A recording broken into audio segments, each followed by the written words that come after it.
Assalamualaikum warahmatullahi wabarakatuh. Kali ini kita akan mempelajari tema 3 peduli terhadap makhluk hidup, subtema 2 keberagaman makhluk hidup di lingkunganku, pembelajaran 4. Apa dampak dari perburuan hewan liar? Sikap apa yang harus kita lakukan dengan hewan-hewan liar? Bacalah cerita berikut. Harimau masuk desa, warga cemas.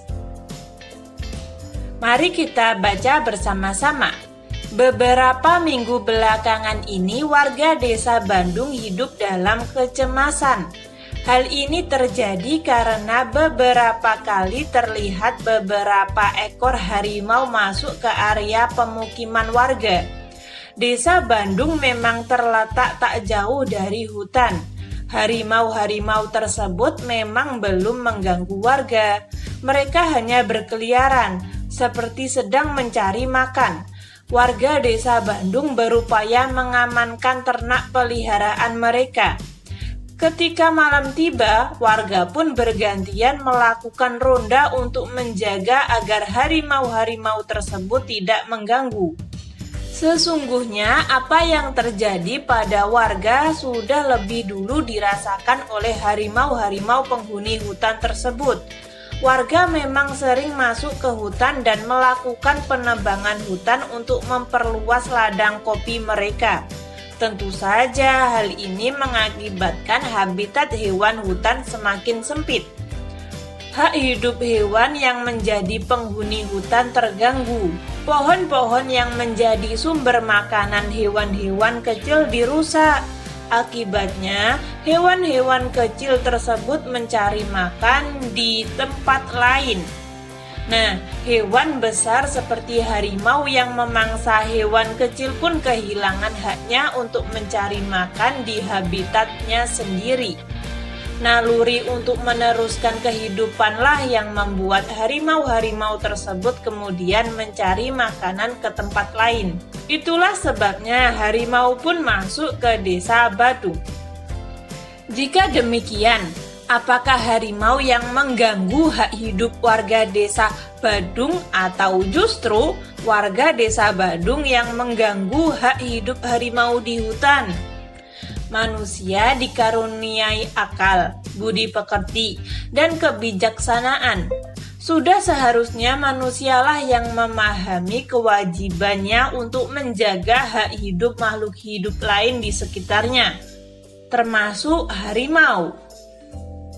Nah, setelah kalian membaca teks tadi, mari kita jawab pertanyaan berikut ini.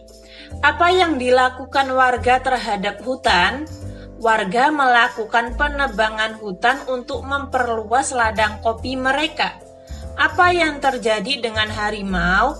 Harimau yang memangsa hewan kecil kehilangan haknya untuk mencari makan di habitatnya sendiri.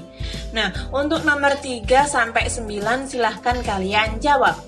Semua jawaban ada pada bacaan tadi. Beberapa orang berburu hewan liar dengan berbagai alasan. Nah, ada kalanya alasan untuk dijadikan pakaian, pemburu, kegiatan upacara adat. Nah, sekarang mari kita isi kolom-kolom di bawahnya. Kita akan menjawab terlebih dahulu dijadikan pakaian. Setujukah kamu dengan alasan tersebut? Jelaskan. Saya tidak setuju karena membuat pakaian dari hewan mengganggu kelestarian hewan. Dampak bagi lingkungan mengakibatkan banyak perburuan liar. Dampak bagi orang lain dengan memakai baju dari kulit hewan berarti merampas hak orang lain. Apakah perbuatan dalam gambar tersebut melanggar hak orang lain? Mengapa? Iya, karena orang lain berhak menikmati keragaman hewani. Tulislah saranmu. Sebaiknya membuat pakaian dengan bahan yang lain saja, misalnya bahan sintetis. Sekarang untuk kolom pemburu dan kegiatan upacara adat, kalian isi. Kamu sudah membuat pertanyaan tentang hewan peliharaanmu pada pertemuan sebelumnya. Lihat kembali pertanyaanmu. Kamu akan memilih dan mengelompokkan pertanyaanmu berdasarkan pertanyaan yang baik. Di sini saya akan mengulang lagi pertanyaan yang baik itu apa sih? Nah, ini loh pertanyaan yang baik. Pertanyaan yang baik itu jawabannya bukan iya dan tidak, sesuai topik. Antar pertanyaan berkesinambungan, bahasa yang benar, pertanyaan fokus atau tepat sasaran. Diawali dengan apa, siapa, di mana, kapan, mengapa, dan bagaimana. Menggali lebih banyak informasi. Nah, itulah yang termasuk kategori pertanyaan yang baik. Sebenarnya kemarin kita sempat mempelajari pertanyaan yang baik dan cara mensortirnya. Nah, di sini saya akan mengulang lagi agar teman-teman ingat. Di sini saya punya 2 pertanyaan. Apakah Bapak memberi pupuk secara teratur dan bagaimana Bapak merawat tanaman ini? Nah, lalu disortir. Yang kurang sesuai dan sesuai.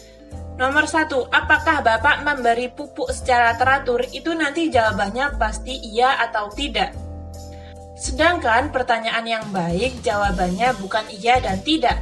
Maka itu kurang sesuai, kita taruh di sini. Lalu nomor 2, bagaimana Bapak merawat tanaman ini? Pertanyaan yang baik salah satunya adalah diawali dengan mengapa, bagaimana, apa, dan lain-lain. Nah, ini diawali dengan bagaimana. Maka ini termasuk pertanyaan yang baik. Kita tulis di sini, sesuai. Nah, seperti itu cara mensortirnya. Kesimpulan tadi kita sudah belajar apa saja? Yang pertama, mengidentifikasi dampak dari sikap tidak bijak terhadap hewan. Nomor 2, mengelompokkan pertanyaan berdasarkan pertanyaan yang baik. Ketika teman-teman ada saran atau masih kurang paham, silahkan tulis di komentar.